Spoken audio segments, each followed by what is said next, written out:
정부의 공식 집계로 사직서를 낸 전공의들은 전국 7개 병원 154명입니다. 원광대병원과 가천길병원, 고대 구로병원 등에 이어 일부 전공의들의 추가 사직이 잇따르고 있습니다. 오늘부터 전공의들이 출근하지 않은 병원도 나온 걸로 알려졌습니다. 복귀도 하는 경우도 있고 일부 완전히 하는 사람도 있고 다 의견이 틀리잖아요. 차이가 있겠죠. 다만 서울 성모병원의 경우 사직서를 낸 전공의들이 대부분 복귀 의사를 밝혔다고 전해 현장의 혼선은 계속되고 있습니다. 고비는 다음 주입니다. 오늘 새벽 빅5 병원의 전공의들은 오는 19일에 집단 사직한 뒤 다음 날인 20일 오전 6시부터 진료를 전면 중단하기로 긴급 결의했습니다. 이들 5개 병원의 전공의는 모두 2,745명, 각 병원 의사들의 30에서 40%를 차지해 진료 차질이 불가피합니다. 전공의 집단 사직이 현실로 나타나면서 각 수련병원들도 대책 마련에 고심하고 있습니다. 이들 병원에선 일단 정부 지시에 따라 전공의들의 사직서를 수리하지 않고 있습니다. 또 전공의들이 없는 상황에 대비해 환자들의 다음 주 진료 일정을 미루거나 병원을 옮길 의사를 확인하고 있습니다. 환자와 가족들은 불안감을 내비치고 있습니다.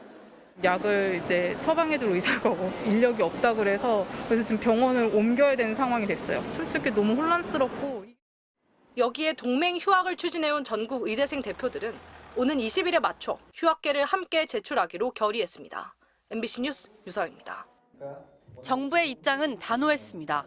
무엇보다 빅5 병원 전공의들의 집단 사직 움직임은 집단 행동 금지 명령 위반이 확실하다고 못 박았습니다.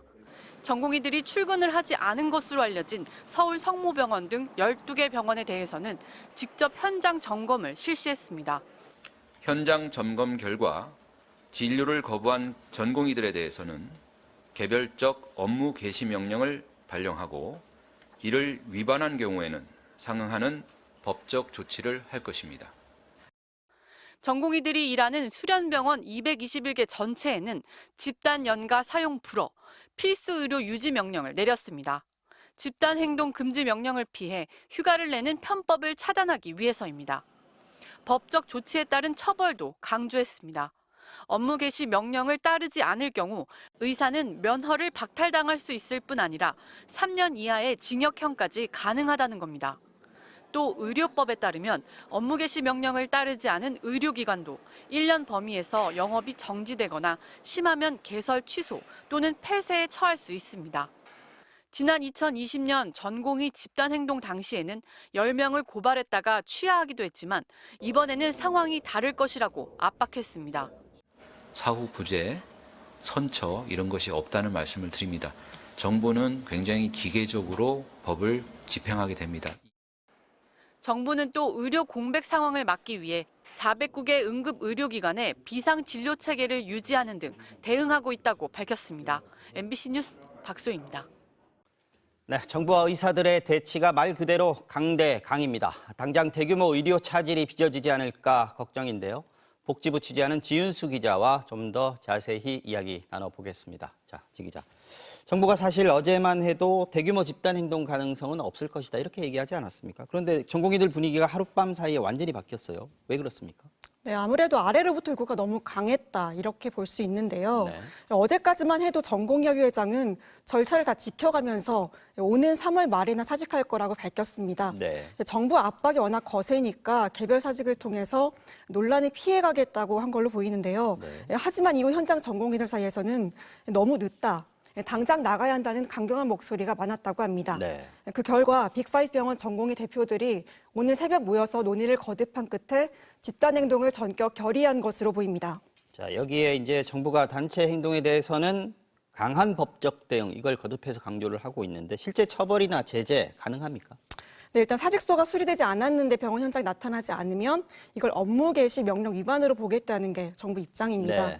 네. 박민수 복지부 2차관은 의료법에 따라서 최고 징역 3년까지 받을 수 있다고 엄포를 놨고요. 네. 물론 이게 근무계약인데 이렇게 강제할 수 있는 거냐 이제 이런 문제는 좀 일부 법리적인 다툼도 있을 수 있습니다. 네. 또 전공의 계약 안 하고 그냥 군대 가면 되는 거 아니냐 이런 주장에 대해서는 정부가 아니라고 반박했는데요. 네. 18개월 사병으로 가는 게 아니라 3년짜리 군의관으로 가야 된다고 전공의들을 압박하기도 했습니다. 자, 근데 실제 주요 병원들은 전공의들에게 크게 의존을 하고 있지 않습니까? 지금도 이미 차질이 빚어지고 있다고 하는데 다음 주에 집단 사직이 만약에 현실화된다고 하면은 의료 현장의 타격이 클 수밖에 없겠어요. 네, 대형 병원은 교수 1명에 전공의 여러 명들이 함께 일을 하는 구조인데요. 가령 응급실에서는 교수 1명에 전공의 2~3명이 늘 같이 붙어 있습니다. 네. 새벽 당직 같은 경우에는 특히 젊은 전공의들 위주로 돌아가고요. 당장 야간 응급 처치나 뭐 이런 긴급 수술은 진행하겠지만 네. 전공의들의 공백이 길어진다면 혼란을 더 커질 것으로 보입니다. 그렇겠죠. 네, 대규모 의대 증원안에 대한 대화 타협으로 의료 대란으로 가는 상황만큼은 피해야겠습니다.